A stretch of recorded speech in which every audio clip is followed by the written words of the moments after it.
One of my absolute favorite topics to teach on is maximizing your launch strategies, regardless of the size of your audience. And I love teaching this because that is our story. Powerhouse Women began with a very small and intimate community. I can still remember when we started our Instagram account and when we had very, very few likes and comments on every single post. But until this year, we've grown everything you've seen thus far through completely organic marketing. We've never spent a dollar on advertising. We have sold out events, we've launched a top podcast, we've filled high-ticket programs, all by doing a few simple things really, really well. And today I'm going to share 3 specific things that I see a lot of my clients miss when it comes to their launch strategies. And these are things that if you implement them, I believe they can have a dramatic impact on the overall success of your next launch.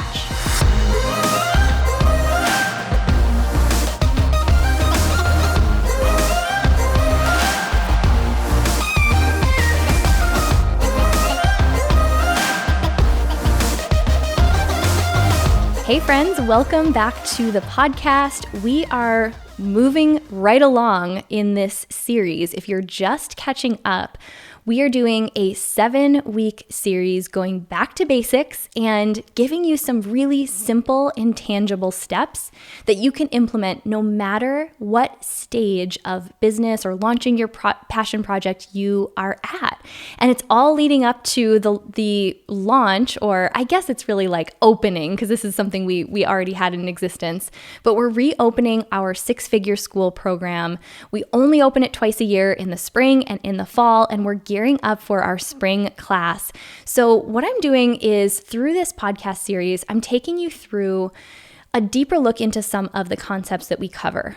Whether or not you plan to join us for 6-figure school, maybe you're already building a 6-figure business, or you could be at the other end of the spectrum and not quite ready to step into a bigger investment, I want to give you just some very tangible things that you can implement as you're scaling your big idea. And today's topic is probably my favorite. In fact, we broke it down into, I think we cover this in 3 modules. So initially I thought it would just be 1 module in 6-figure school, but we spread it out over 3 because there are so many elements to a launch that can really make an impact. And we talk all about organic launch strategies in 6-figure school because while paid advertising absolutely has its place, what I often see is businesses rush to throw money at a launch, thinking it's going to help to increase the effectiveness. And while it can, absolutely, here's the analogy that I like to give. So when you're using paid advertising, you're hoping to gain new, kind of like a cold audience, so people who don't know your brand, and bringing them to your brand. And let's say you haven't built the foundation, you don't already have the organic buzz and excitement for your brand, your business, whatever it is that you sell. So now you're inviting people to something that doesn't have anything to keep their attention. So imagine this. Imagine someone invites you to a party and you get there and there's like one weird dude over in the corner talking to himself. There's no music, no food, no beverages. It's just kind of wah, wah, wah. I almost picture this same thing when we're too quick to want to throw money at a launch and we don't learn how to genuinely build excitement and energy and enthusiasm for what it is that we want to invite people into. So as opposed to, once you get to the point, we're actually now starting to invest in some paid advertising because we know and we're so proud that when new eyeballs come to our podcast, our website, our programs, there's already this dynamic, exciting community of women that it's like a living, breathing thing. So I say that to share that mastering organic launch strategies, no matter if you're already running ads or if you don't have a budget for ads yet, or if you never plan to run ads, It's one of the most crucial things that you can master within your business. And it all comes down to energy. It's like, how do you get new excitement, enthusiasm, interest in what it is that you're doing without spending any money on advertising? That's kind of what I consider an organic launch strategy. And it's really just a reason to talk about your product or service in a new way. So obviously within Six Figure School, we go deep into this, into the 3 phases of a launch. But today I'm gonna just kind of give you this laser focused 3 strategies, 3 tips that you can use to make your next launch more successful. Because in mentoring these women who've come through the course already, or, this conversation often comes up with even our mastermind members or other women I've had the chance to connect with one-on-one. There's really 3 things that I often see are missing when it comes to a launch that, if implemented, even if you just took one of these and made sure to really hone in on it for your next launch, I know it can have a dramatic result or impact on your results, rather. So I'm going to break them down one by one, and I just want you to listen for, okay, where can I be doing this a little bit better? Am I already doing it? If yes, how can I do it even better? Because what I find, and you'll hear this as I go through this list of 3, is it's something that often we're so close to our own launch, we don't realize that we're not quite having the impact. Others aren't seeing the things that we're sharing. So I also believe that this is really powerful if you really want to get some honest feedback. Ask someone else how well they think you're doing each of these 3.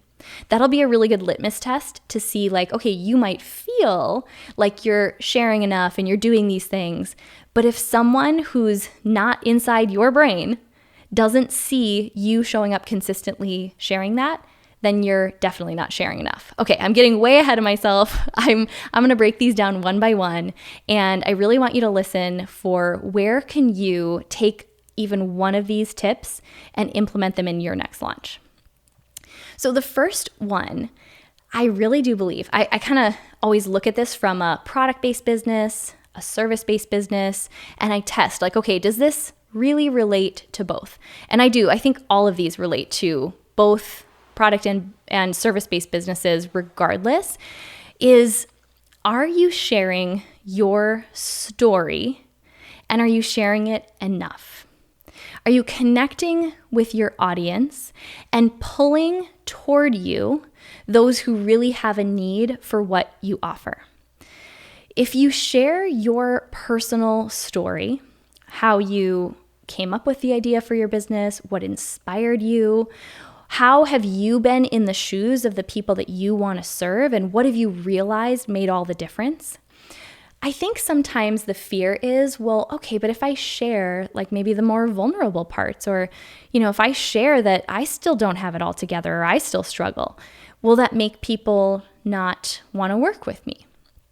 And I understand that fear. I understand that hesitation, but I also want you to think about the brands that you connect with most. The ones that make you feel seen, the ones that make you want to lean in and become engaged with what it is that they're doing. I think that the more you're willing to be relatable and vulnerable, the more effectively you can serve, because the whole reason for, if we want to look at the concept of marketing as a whole, is to create that credibility, like to make people feel like, wow, I think this person really gets me. I think they have empathy and can understand what it's like to be in my shoes, but they also have some authority and credibility. Like, I think this person could really help me. They've been where I've been. So being willing to share your personal story, even if it's just your founder's story of how you came up with your product idea, what did it look like in those early stages? The more you're willing to share your story and elements of your story that connect back with and can meet your audience where they're at, the more effective you'll be at converting your audience to paying customers. And I'll share kind of a personal example with this. So it's funny because I'll get all different kinds of reactions when I'll share more vulnerable things. Like, I definitely still don't have it together. I still face imposter syndrome all the time. And I teach on these subjects too. So I'll sometimes be met with this like hesitation of like, why are you sharing all that? Isn't that kind of risky to share that, okay, you've achieved success, but you also still deal with imposter syndrome? And the truth is, anytime I get feedback that's maybe a little bit more critical of the fact that I'm open with sharing more of those things, I think it's coming from a place of like fear that that person isn't allowing themselves to go there. And truthfully, the only people I care about and how they feel about it are the ones that I want to serve. And I hear so many times that, women love to see, because this is what I was looking for. They want to see others who are a step or two ahead of them, but are still dealing with the same emotions that they're dealing with. It helps people feel seen, understood, and heard. And I think you can share this in a way that says like, yeah, I know how this feels, and let me share with you how I'm moving through it. So you can always share the more vulnerable parts. I think it's powerful to share them once you've gotten to the part where you've worked through it, you've come out of that space. I don't usually share the more vulnerable fears and things like that when I'm in the pit of it, because I want to turn it into a lesson. I'm always willing to share what's honestly going on. I just want to share it in a very intentional way to show others that, yes, I get them and I can relate to them. And here's something that has helped me that might help you too. So if you think of it like that, I think it feels less risky. And I know it's tempting to kind of stay in a place where our ego likes the feeling of like, yes, I've got this all figured out. Like, I never struggle. But honestly, I think that true leadership is the willingness to show that we're always still in the trenches too. That I know it's my job to continue stretching myself, to continue stepping into new situations that make me feel and resonate with the exact experiences the women in our community are feeling. Because the moment I lose touch with that is the moment my launches become way less successful and I just lose my ability to make the ultimate impact I want to make.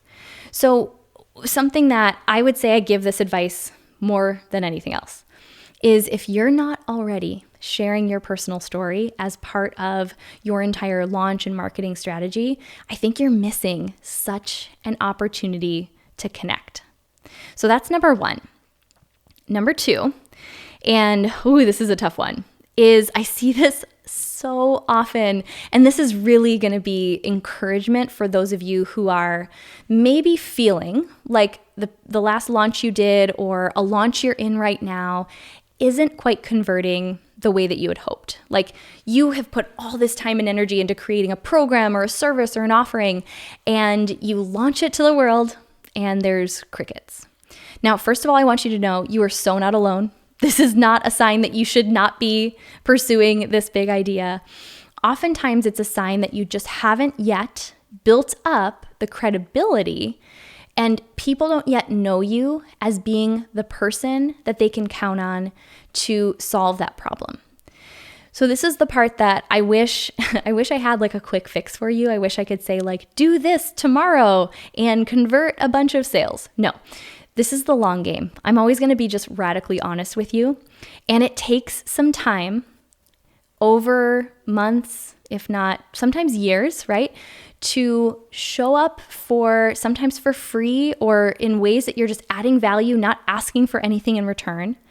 And you're giving away value with the intent to show that you really can serve and you can solve a problem that these people have. So you have to be willing to ask yourself, do people see you right now as an authority in the area that you want to be an authority in? You have to think of it in terms of how much trust does someone need to have in what I'm offering in order for them to say yes to working with me. If it's an easier yes, if it's like maybe a lower ticket offering, or it's something that's like just kind of easy to see what it is. I always think of like health and fitness coaching being that. Yes, it takes some trust in the person, but either people know that they want to invest in their health or they don't.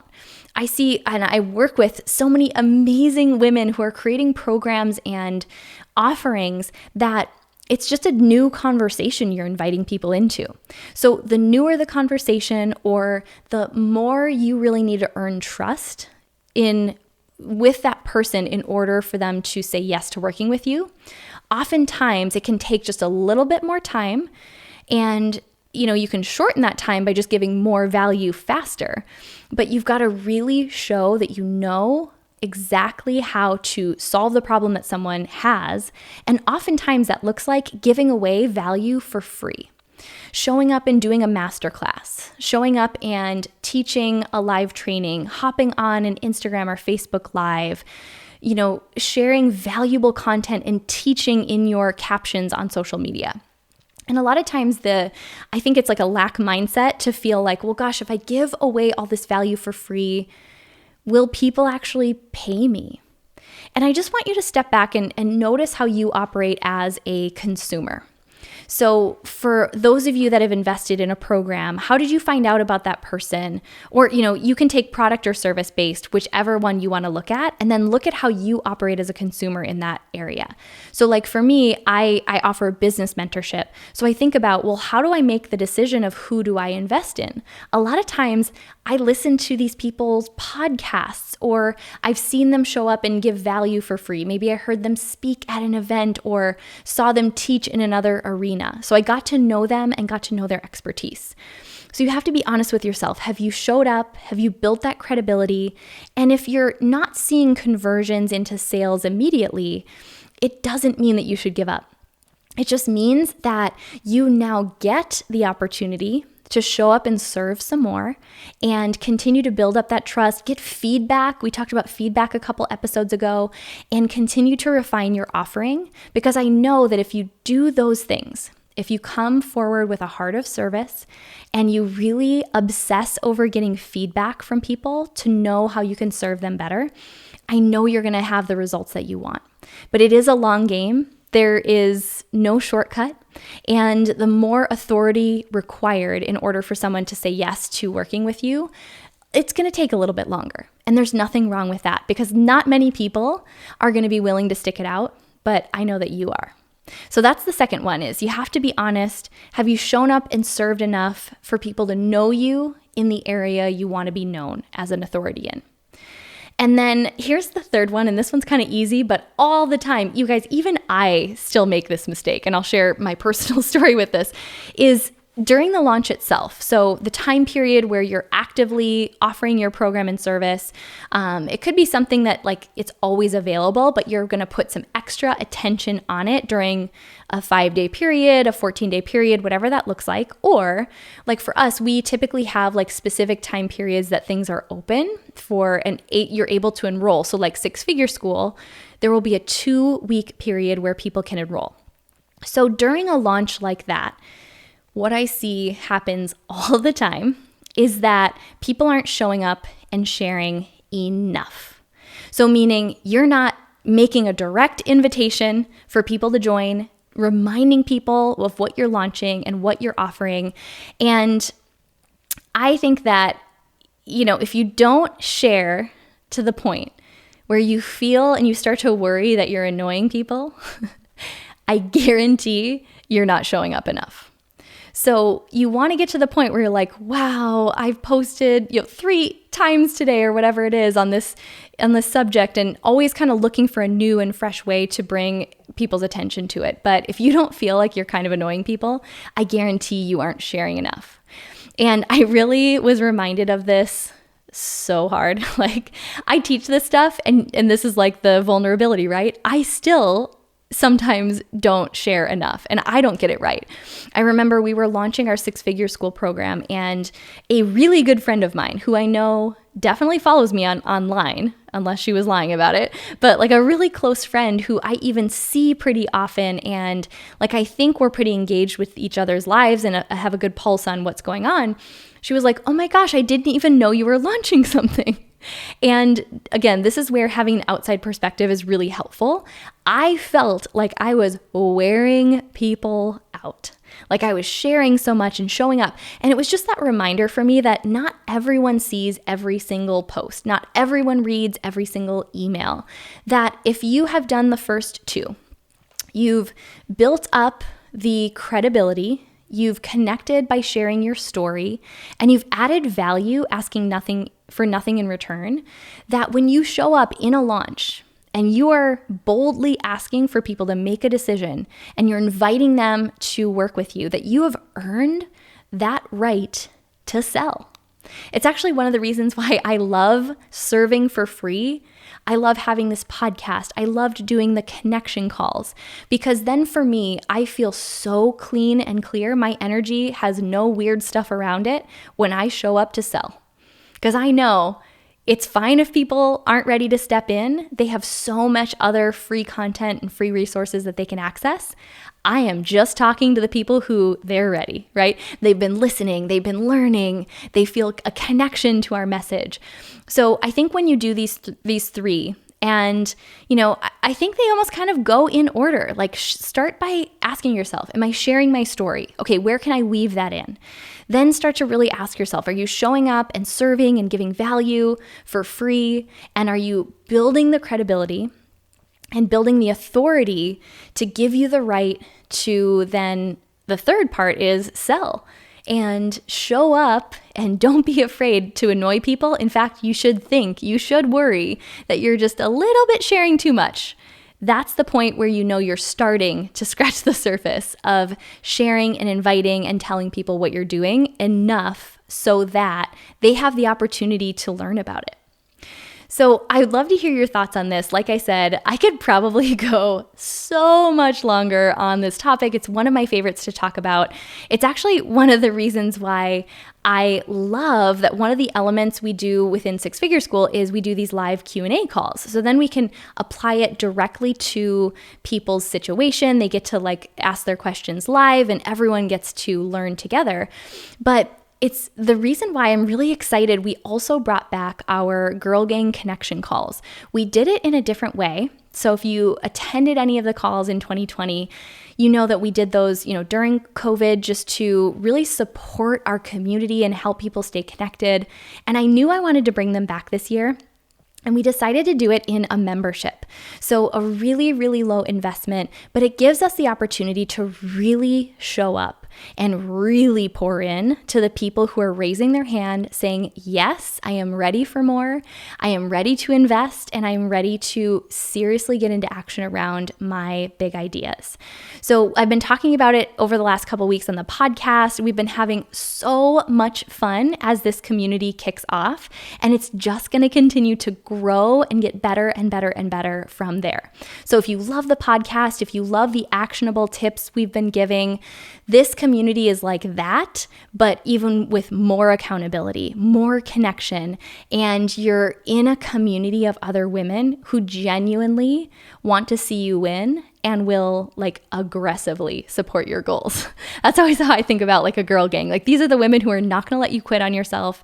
They're going to remind you why you started and also be so willing to share resources and support along the way. So you can find all of the details for the membership at powerhousegirlgang.com. That's the website. And I'll also link it in the show notes for you. But we are coming up on, depending on when you're listening to this, we have a live connection call the first Wednesday of every single month. So get in, make sure that you go check it out before the next upcoming Wednesday connection call, because that is, I'm biased, but those are my favorite part of this whole experience. And yes, of course, we record them, all that if you can't attend live, but go and check it out. I would seriously love to meet our podcast community within this subsection of the bigger Powerhouse Women family. So the Girl Gang is the place where I get to pour in and show up and meet all of you, and we get to learn and grow together. And ultimately, really what I've been saying is it's the place where the whole motto, the whole reason we exist really comes to life. And that is that we are just not meant to do business or life alone.